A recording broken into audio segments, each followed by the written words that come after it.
Welcome to episode 3 of In the Shadows of the Holy Land. Today we speak with Sami El-Yousef, the Chief Executive Officer of the Latin Patriarchate of Jerusalem and the first layperson to hold the role since 1847. A native of Jerusalem's Old City, Sami has spent several decades serving Christian communities across Palestine, Israel, and Jordan through education, humanitarian work, and church leadership. He remains deeply committed to supporting vulnerable Christian families and the institutions that carry so much of the Christian presence in the Holy Land today. Sami El-Yousef, welcome to Common Home TV. Thank you. Can you talk about Christianity a little bit in the occupied territories? Certainly, of course, we're talking about a presence that is approximately 40 to 45,000 strong, including a very small presence in Gaza, but very vibrant presence as well.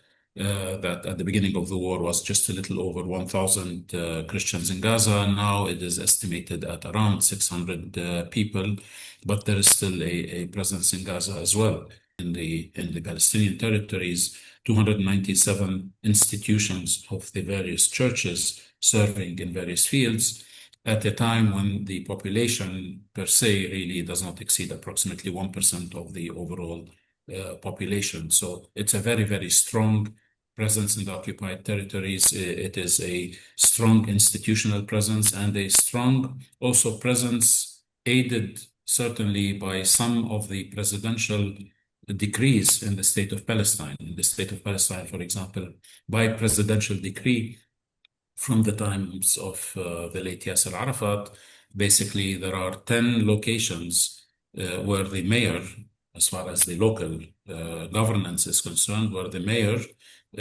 is Christian, and the majority on the council are Christians. So you have your normal elections, but then certainly the votes go towards the preference to the Christian presence to ensure that in places like in Bethlehem, Beit Sahur, Beit Jala, and Ramallah, in places like Taibeh and Bir Zayt and Jifna, where historically there was a strong Christian presence, but today you may not find in some places more than maybe 20% Christian presence or under that, in a sense, yet you still have the mayor and the majority on the council, basically in the local context, in a sense, are Christian, reserved for Christians. You have a certain number of legislative council seats by decree also that are reserved to Christians to ensure that you are represented in the parliament per se or the legislative council. And certainly in most, if not all, Palestinian governments that have been formed since the Oslo agreements, there has been a minimum of 2 Christians who are ministers. Historically, the Ministry of Tourism is reserved to a Christian candidate, although there is no law that mandates that. And frequently other ministries, such as, the powerful Ministry of Finance, for example, for the longest time was held by a Christian.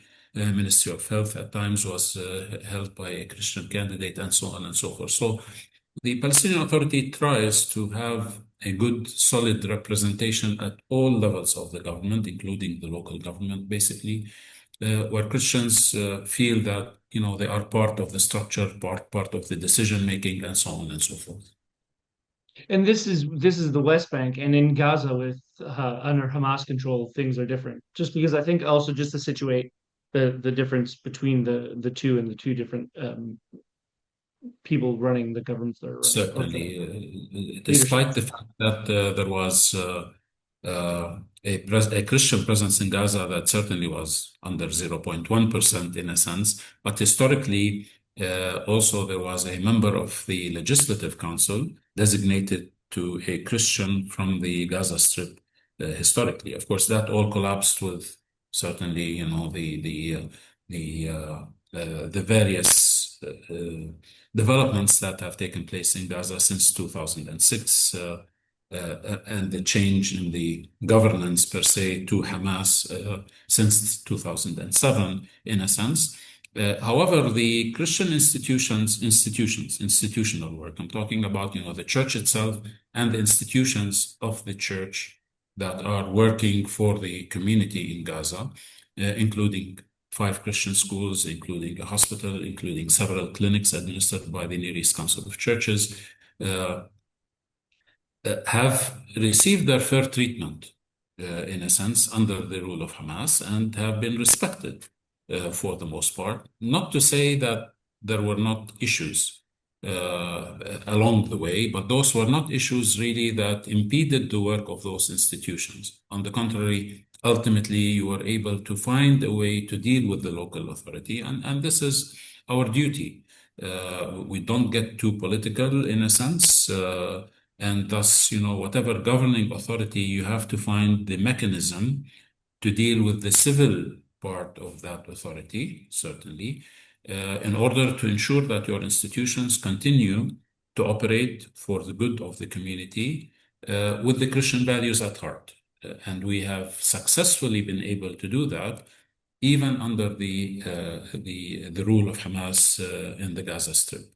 So our schools continued to flourish and grow during the Hamas years in power, because ultimately you cannot avoid, in a sense, dealing with the local authorities.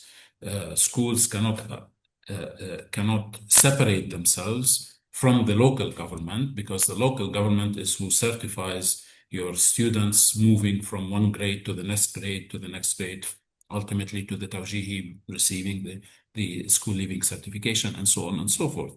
Your hospitals cannot operate without some connection with the local Ministry of Health, and so on and so forth. And thus, our relationship with Hamas, although at times we did not see eye to eye, but it was the governing civil authority governing the Gaza Strip from 2007 onwards.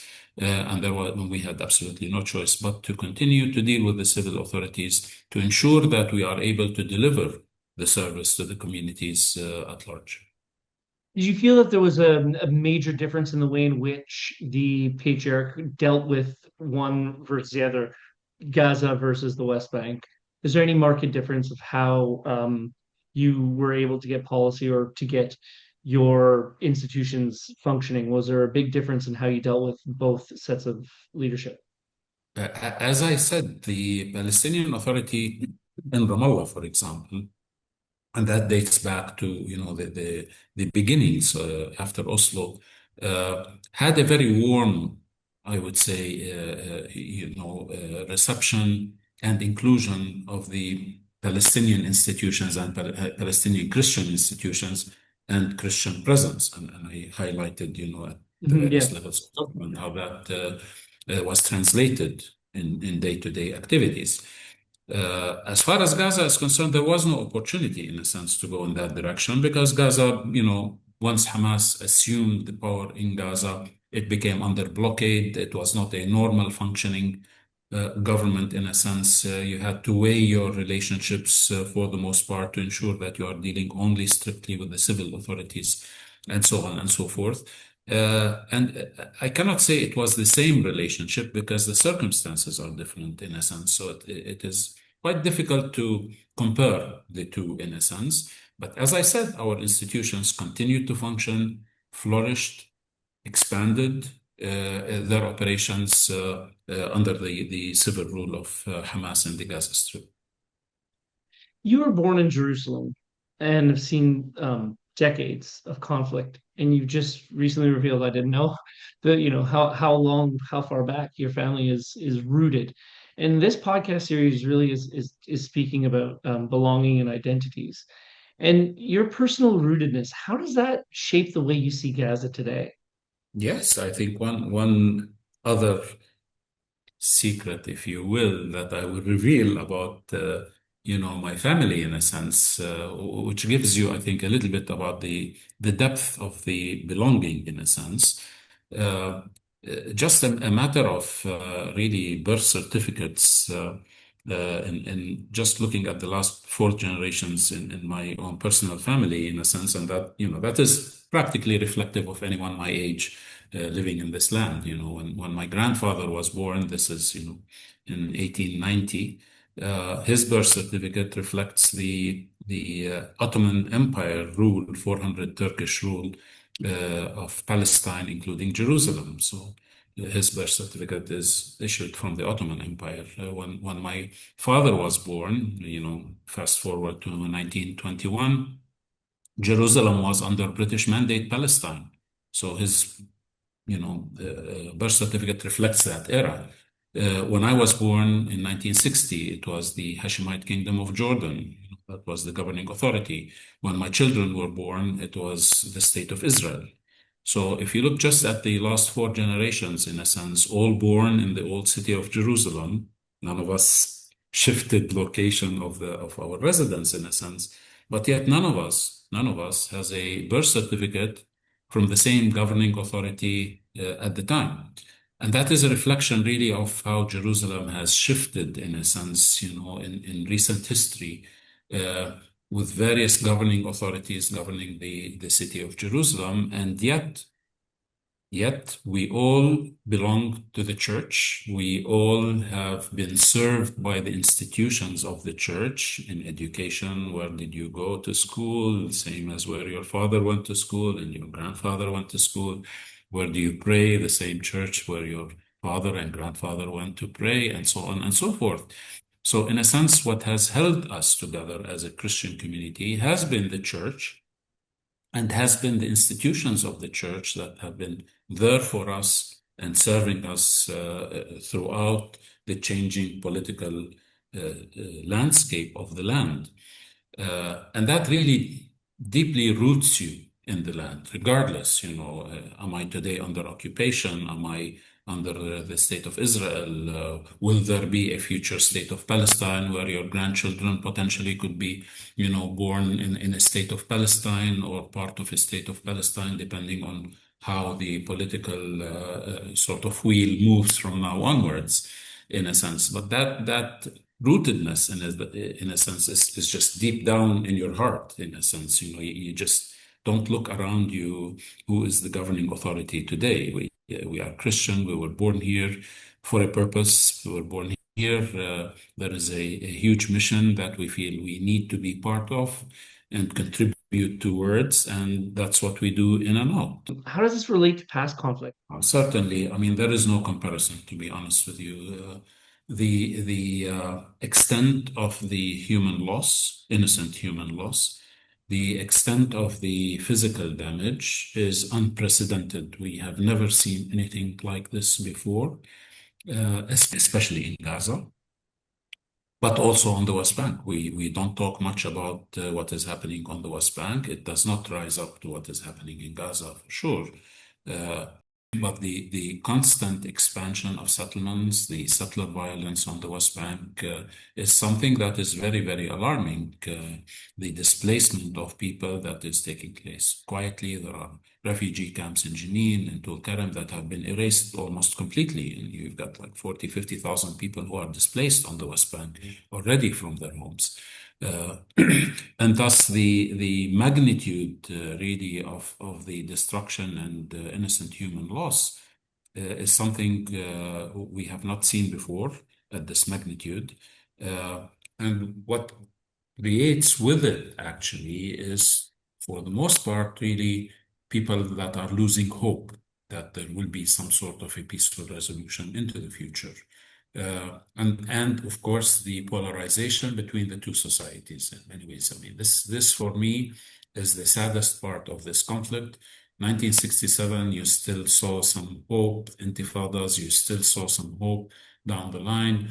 The communities were not that far apart in a sense, and there was always some way to reconcile and bring them back together. In today's atmosphere, per se, it's difficult to say that, the two communities will be able to reconcile anytime soon. I mean, the polarization is just too deep. The division is too deep today. The scars are too deep of the war on both sides, in a sense that to rebuild that trust and that personal relationship between you and your neighbors, in a sense, is something that is probably the biggest casualty of this war. The buildings will be rebuilt, the roads will be paved, and the institutions will be rebuilt. But to rebuild trust and to rebuild relationships, that is the most difficult in a sense. And this is what I see really the biggest casualty of this particular. I'd like to know your reaction to the international community, the United Nations, reputable human rights outfits talking in the language of genocide And can you unpack that a little bit from your perspective? It's honestly not for me. I'm not a historian. I'm not, a scholar in evaluating these issues. And, whether a genocide is taking place today or whether there are war crimes or whatever, terminology you want to put on what is happening today in Gaza, I feel is something that will be determined later, without a doubt, in a sense, once the history takes its course, in a sense, and we'll leave that definition, in a sense, for the future.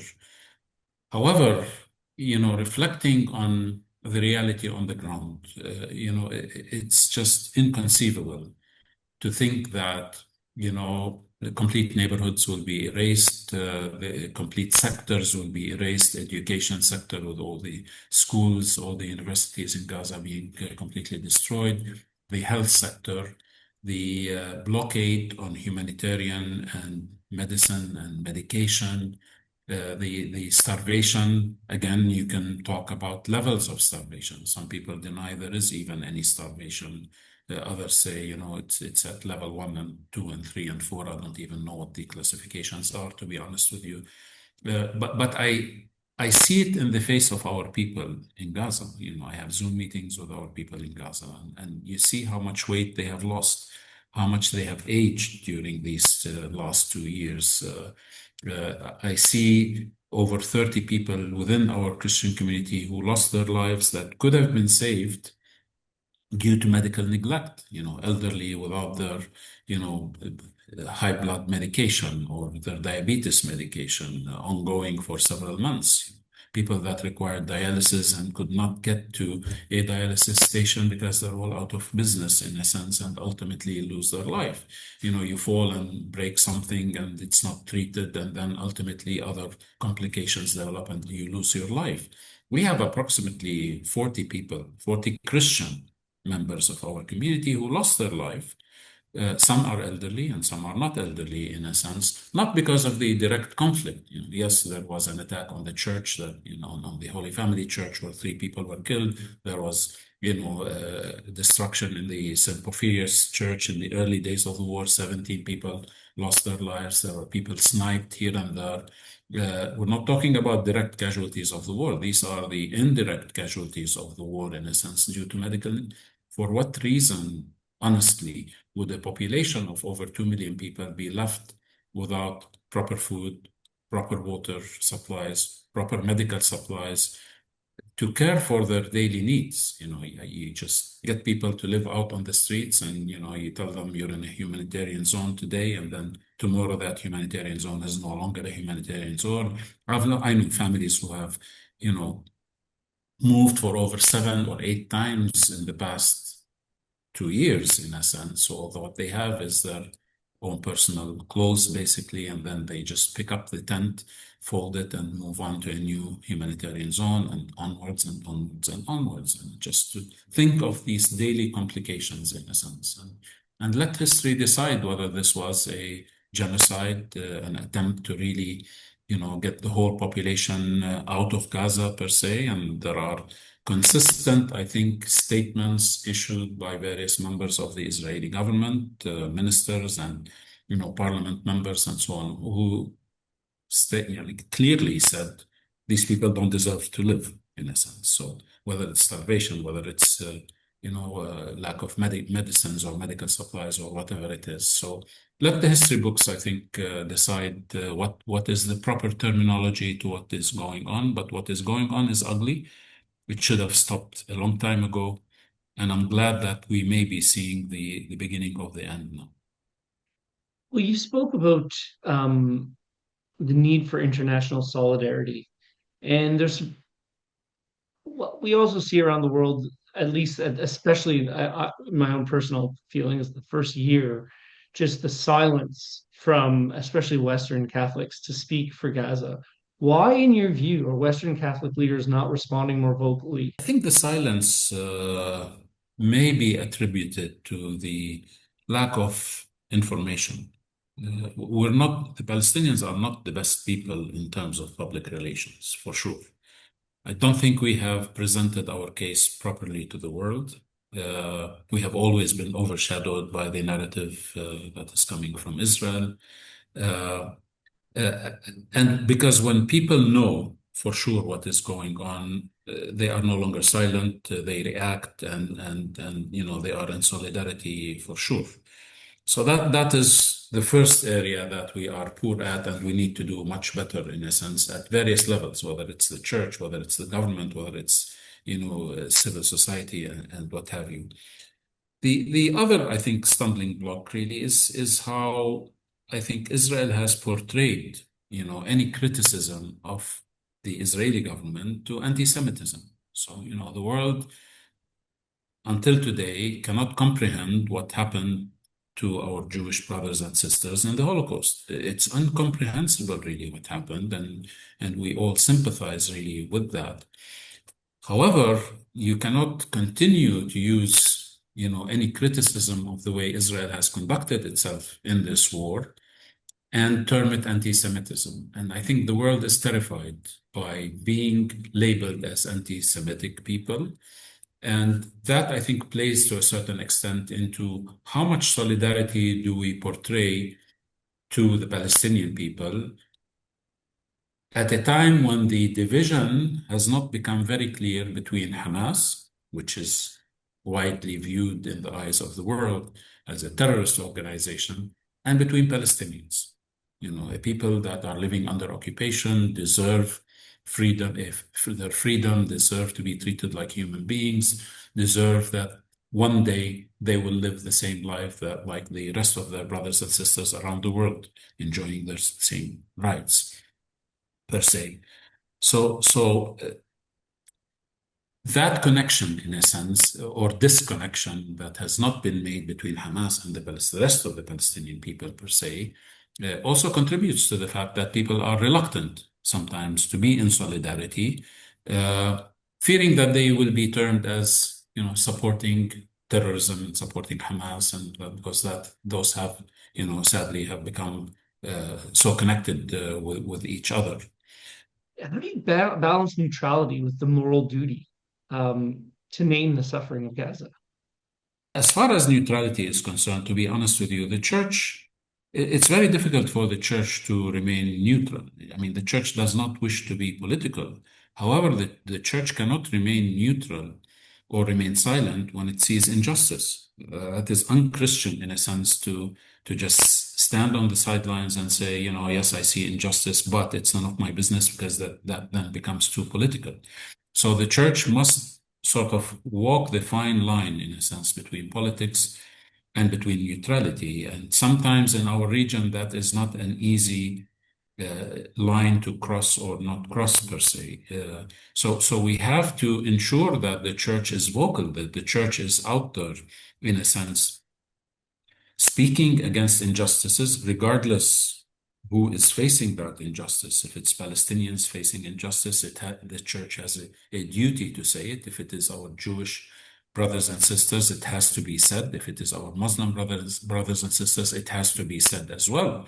So the church cannot pick and choose, the injustice lines.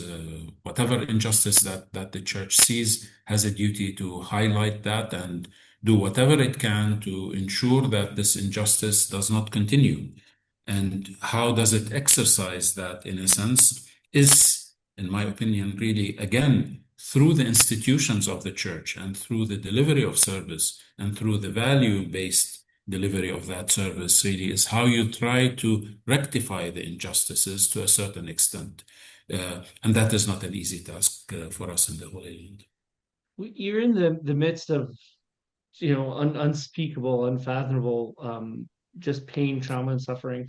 And in these moments, what gives the patriarch the courage? Where do you draw from? I think it's the mission, really, and the calling that each one of us individually feels about, the belonging we spoke about earlier, and, carrying the traditions to the next generation, personally through your family and also institutionally, in a sense. So, you need courageous leadership. And I must say that we are blessed in the Holy Land, honestly, to find that courageous leadership in the person of His Beatitude, Cardinal Pizzabal. Who else would have offered himself in exchange for the children hostages, the Israeli children hostages at the beginning of the war? Who else would have taken extreme dangers to go to Gaza already 3 times under extremely difficult and dangerous circumstances? At a time when the Christian population of Gaza is, under 1,000 for sure. So, for the diocese, that is, sort of a very, very small number. Gaza is probably our smallest parish in the diocese. But yet the calling and the injustice and I think the courage for him to go there and speak up, and not only go alone in his last visit, but also convince the Greek Orthodox Patriarch, because Gaza is mostly Greek Orthodox Christians per se, to go with him under extremely difficult circumstances, and not only spend a couple of hours, but spend 2, 3, 4 days at a time, living the life of your average Gazan person, sleeping at the sound of explosions and shaking of buildings and lack of proper food and water supplies and so on and so forth. You need courageous leaders to be able to draw your sort of strength from them. And I feel we are truly blessed in the Holy Land to have leadership like that. It sets the tone for all of us, really, what we need to do. Yes, we have it deep down inside, but unless you have that role model, in a sense, sticking his neck out there, basically, taking dangers to get the word out to the world that this injustice cannot continue and should stop. And we should not lose sight, really, of the day after. The day after, we will be all neighbors. We have to carve a way out to live together. The Holy Land will not be a good place to live if it doesn't have that mosaic of all the faiths living together side by side in peace and harmony, respecting each other, respecting the physical spaces of each other. We have our churches. We would like them to remain for the Christians. Our Muslim brothers and sisters have their mosques and places of worship, and they should be left for them. And our Jewish brothers and sisters have their holy sites as well that should not be touched as well. So we need to learn how to share.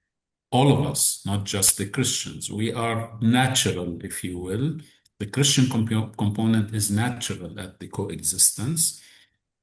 And whatever we do through our value set to impact our neighbors, whether Muslims or Jews, in a sense, to learn how to share, in a sense. This is what we need to do, really. If we are to have hope for the future, we need to learn how to share and respect, I think, each other and respect the space of each other, in a sense. So this could truly be the oasis that we all hope for, Jerusalem and the Holy Land.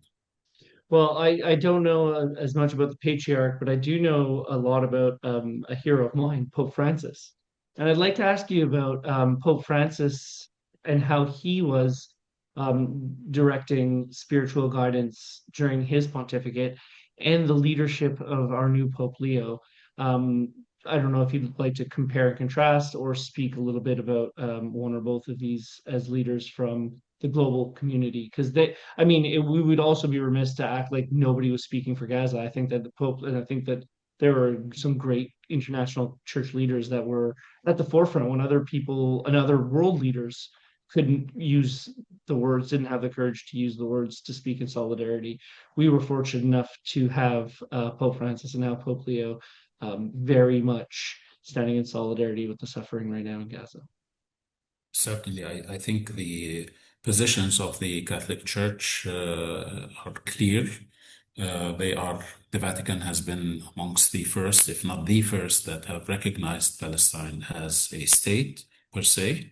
This goes back decades back before all of our new sort of recognitions the past several weeks. The They have always advocated for, peace and justice in the Holy Land, uh, with all successive popes, in a sense. The difference, I think, is one of a personal style, nothing more, nothing less.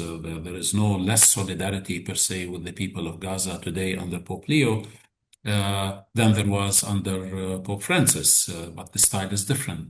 Pope Francis felt that he needed to articulate that through a daily phone call, almost a daily phone call to the parish priest in Gaza. 8 p.m. sharp, he would pick up the phone and call, sometimes for 30 seconds, sometimes for 2 minutes, sometimes a bit longer, just to check on them and ensure that they know that he is praying for them and he keeps them as a priority in his prayers and his thinking. Uh, Pope Leo has a different style. He has, I think, been outspoken, talking about the suffering of the people in Gaza, the need to end this conflict, the need for people to really live in dignity.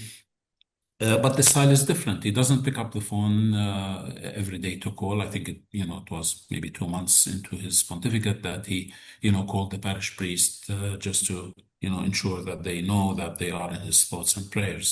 Uh, so, again, you cannot compare styles in a sense. Each one has a different style, but we have absolutely no doubt that each one of them really holds the people of Gaza at large, not only the Christian community of Gaza, but the people of Gaza and the suffering of the Palestinian people deep into their hearts, and wish to see that end, and for the communities in the Holy Land to live in peace and harmony together.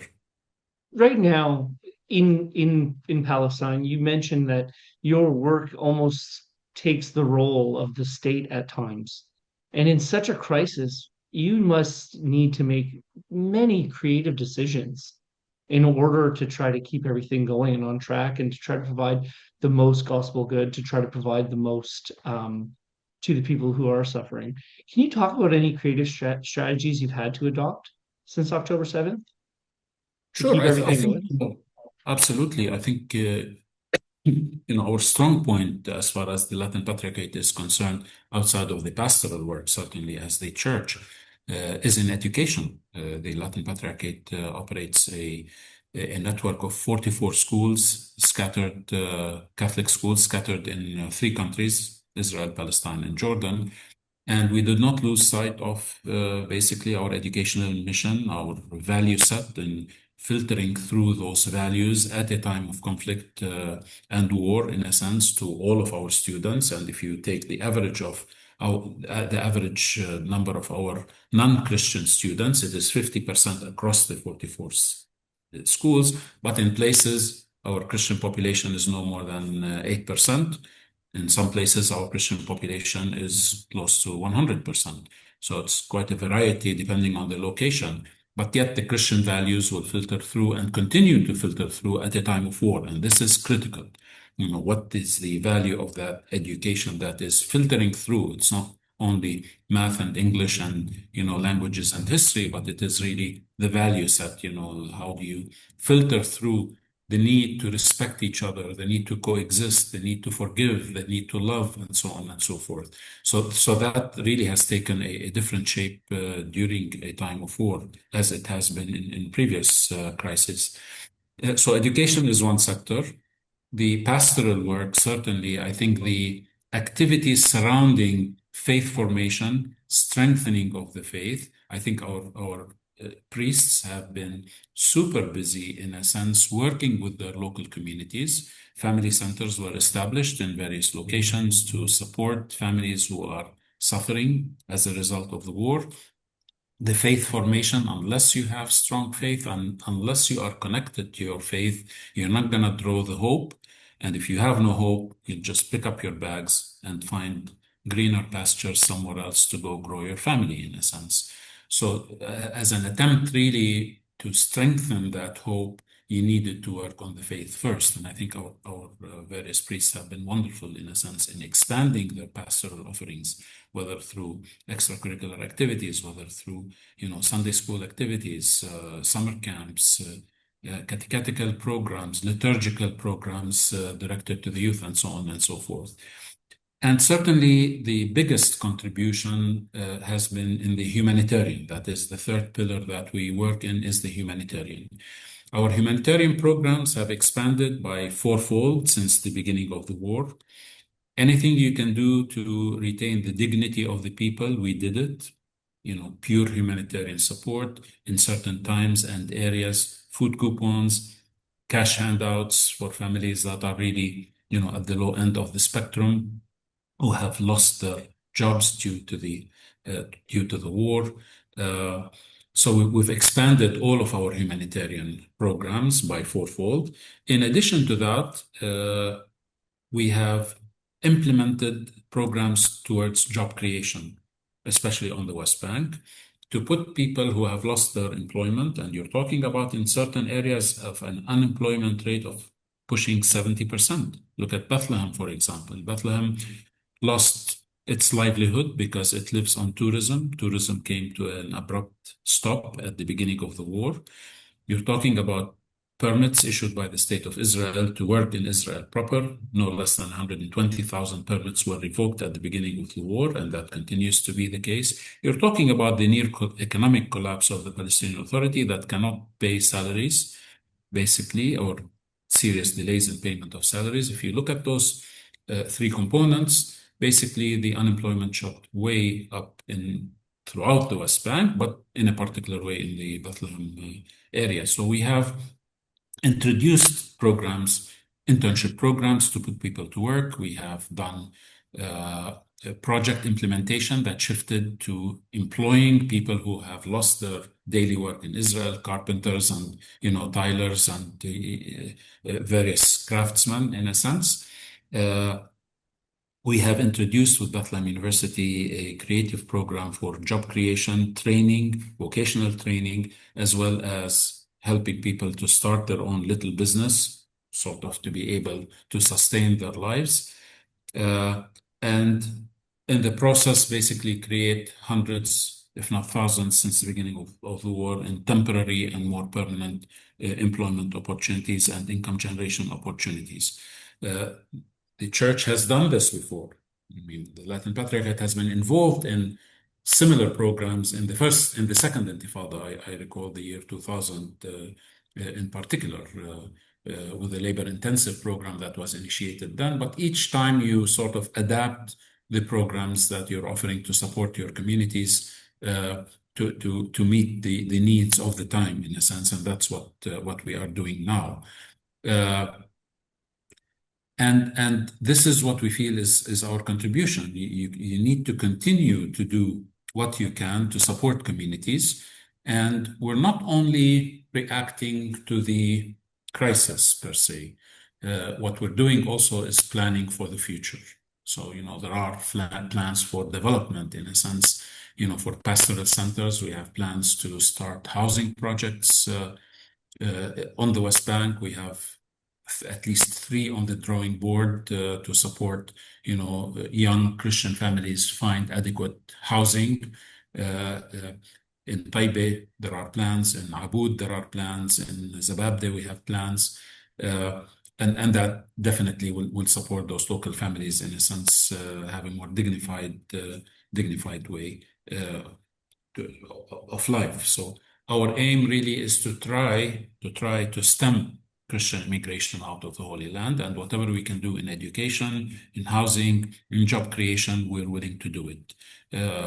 At the same time, not lose sight of really what you need to do as a church in your developmental cycles, really, to be able to be there for your communities as this war comes to an end, as we move forward.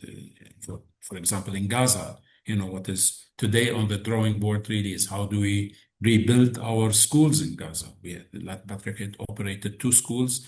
The Rosary Sisters operated a school, so there are 3 Catholic schools in Gaza.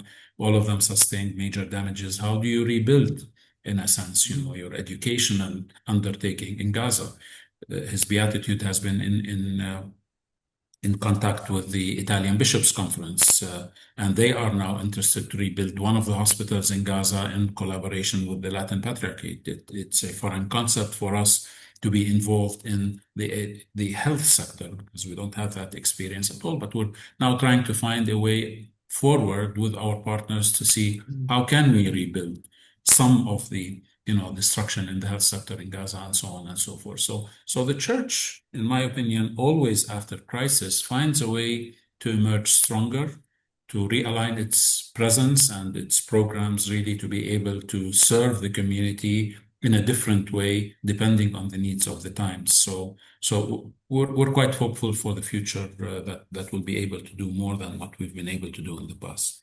And just listening, how do we show solidarity? How does someone like me sitting in Melbourne, Australia, show solidarity?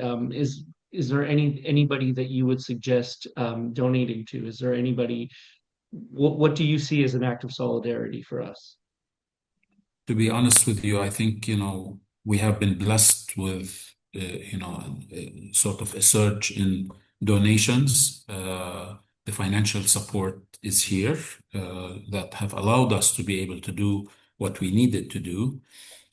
The greatest solidarity really, I think, is to get the word out, to filter through to decision makers, really, uh, that a different path is needed for the future, that this conflict cannot continue to be managed indefinitely with these cycles of violence that come in and out every few years, in a sense, that you need a final resolution to the Palestine conflict that clearly, through this war, has proven that it was the spark for bigger wars or bigger conflicts and confrontations, Iran, Hezbollah, Yemen, and so on and so forth. And that, the historic injustice towards the Palestinian people cannot continue as long as Israel has unlimited support to be able to continue to do whatever it wishes without questioning, in a sense, where the economic ties continue, the flow of weapons continue to Israel, and so on and so forth. There is no incentive, in a sense, to reach a settlement that makes sense to all the people of the region, in a sense. So I think whatever governments really can push to be able to get to that end result that would finalize all the conflicts once and for all, really, so that all peoples of the region can live in peace and harmony into the future. Well, you sound very optimistic, and I just absolutely love hearing that. The idea of already planning, these new projects that are, for the coming after. But we don't want to get into every political twist and turn, and this will be coming out in weeks' time. So, we pray that this recent ceasefire lasts forever, God willing. But with this type of pause, do you see it as this is the step to lasting peace? Or do you see this as a pause before eventually resistance will bring some sort of other escalation? If history repeats itself, then unfortunately this may be another pause, uh, and we'll be back in action soon, in a sense.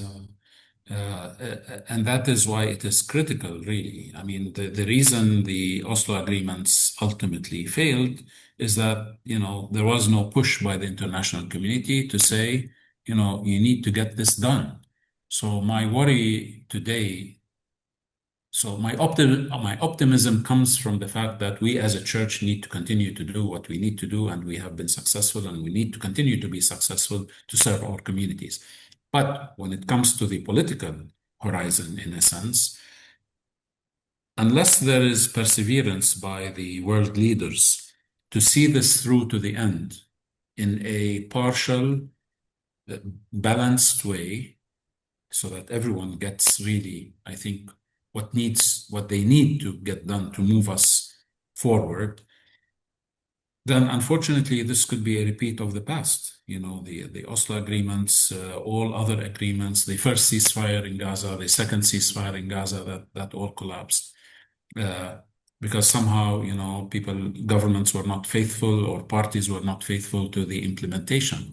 You need today a mechanism that ensures that the plan forward really ultimately leads to the formation of an independent Palestinian state living in peace and harmony with its neighbors, and that freedom is attainable, economic development is attainable, and so on and so on. Otherwise, we're in a pause, basically, and then this conflict will erupt at some point in the future. It may not be Hamas in the future in 10 years' time, it may be some other name, but it will continue to, simmer and move forward until there really is, a will to put an end to this, really, and somehow, put the needed pressure on the parties to sort of ensure that whatever is agreed upon will be honored and moves forward. The problem today is there are too many loose ends.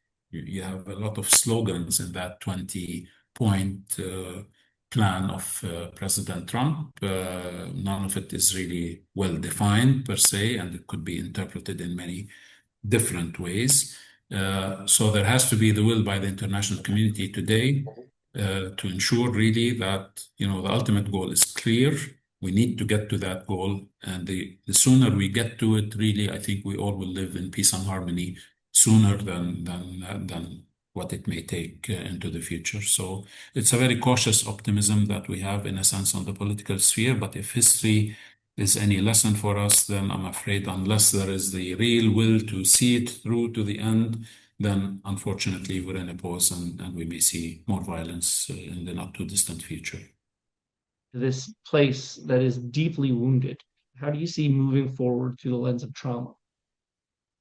It's very deep, I must admit. The trauma on both sides is extremely deep, and you have to find the mechanisms really to deal with it.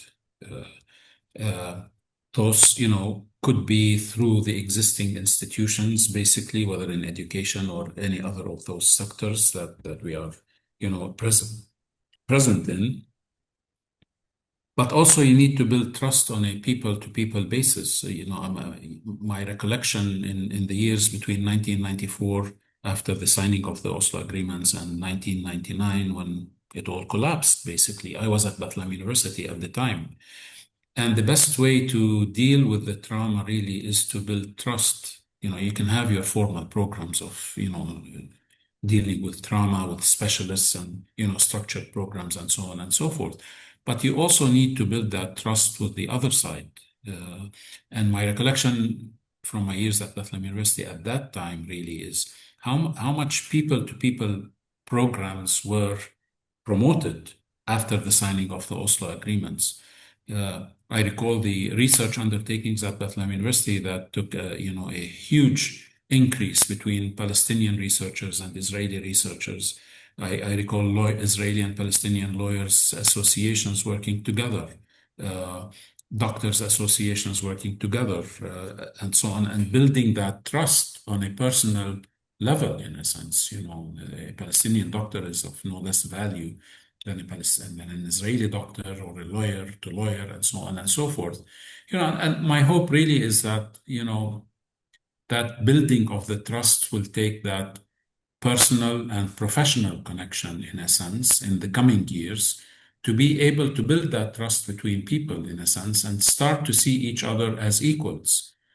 Otherwise, that trauma is going to continue to be there indefinitely between the two people. And you need to build those bridges of trust between the two people to be able to move forward to the next step. And this is not easy in today's climate. It will take time, but it has to happen at some point.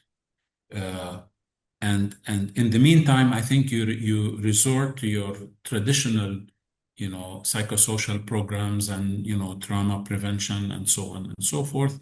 Definitely those will be needed across, most definitely in Gaza as a first step, but definitely in other areas as well.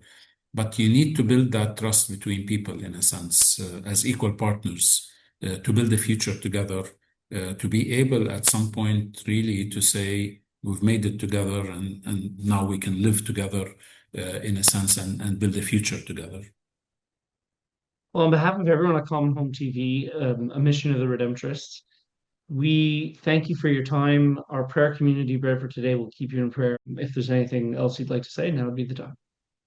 I think we've covered most of it. I thank you for your time as well, and let's hope better times will come around to us in the Holy Land for a better, peaceful future.